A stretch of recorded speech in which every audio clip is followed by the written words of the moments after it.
This is what the slow rout of Russia in southern Ukraine looks like. Kiev's forces are pushing close to Kherson, the first city the Kremlin took. Here, so many people being evacuated day by day, and the eerie quiet in contrast to these impacts we see all around in the fields. Just constant barrage over the past days.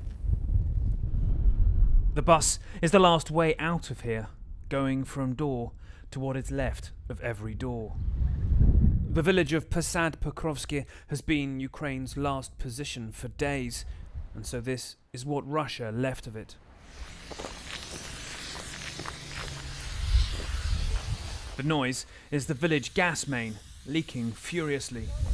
Putin's war of annihilation was sure not to overlook this school, its front torn off by a missile.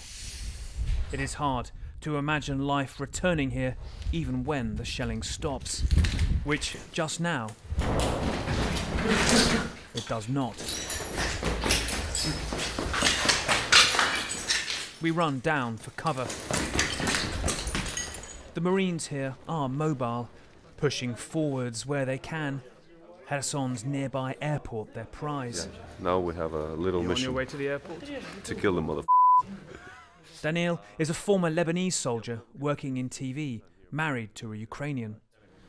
2 weeks ago this place had life, and now nothing. The bus has filled with anyone left who wants to leave, anyone who can move themselves. We are asked to take those who cannot. Go! And who remember the last time war came to Europe. As we leave, shelling hits the village. It had become a deathbed, riddled with cluster munition mines, this man said. Убивали всех людей. Это сволочи, это гады, блядь, паразиты, блядь. Они не воюют с войсками, они воюют с людьми, блядь, понимаете, убивают всех, блядь. Это хуже фашистов, блядь. Хуже. От німці наші наступали, бачив я, бо я той так коло коров був. Так вони ж над людьми не здівалися. Over days, the road out of there has been fought over. Its pock-marked concrete lined with these tiny, peaceful worlds ripped open. This woman was in Poland when Russians took her hometown, Kherson, where her children are. Мне домой надо. Nikolai can't really hear the blasts at his age,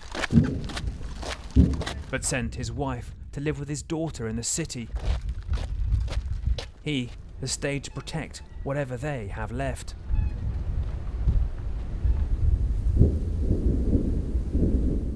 Shelling hits the road out again, and we drive past the earth Putin's shells have happily scorched as his army slowly loses whatever ground here it gained, Ukraine's guns pushing them back. But Moscow imposes a cost. These barracks, torn in two, reduced to rubble by missile strikes that killed dozens of Ukrainian soldiers, some as they slept Friday morning, in one of the worst known losses of the war. This trauma unit struggles with some of the 40 injured. Так, девочки, мне нужна анестезистка сюда с тиопенталом и вообще со всеми.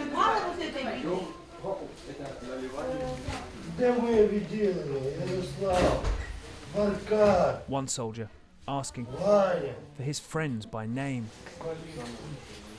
Not all injuries involve blood. This soldier was in bed on the 3rd floor when the blast hit, and he found himself on the 2nd with both legs smashed, losing consciousness. Ми знаємо ворога. Уже наконец-то ви повинні побачити, почути. Не знаю. Да сколько надо смертей, щоб всі побачили,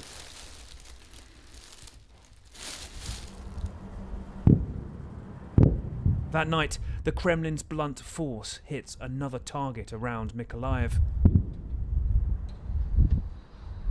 Moscow may be losing ground here, but does all it can to crush and stifle what it cannot have. Nick Payton-Walsh, CNN, Posad Pokrovka, Ukraine.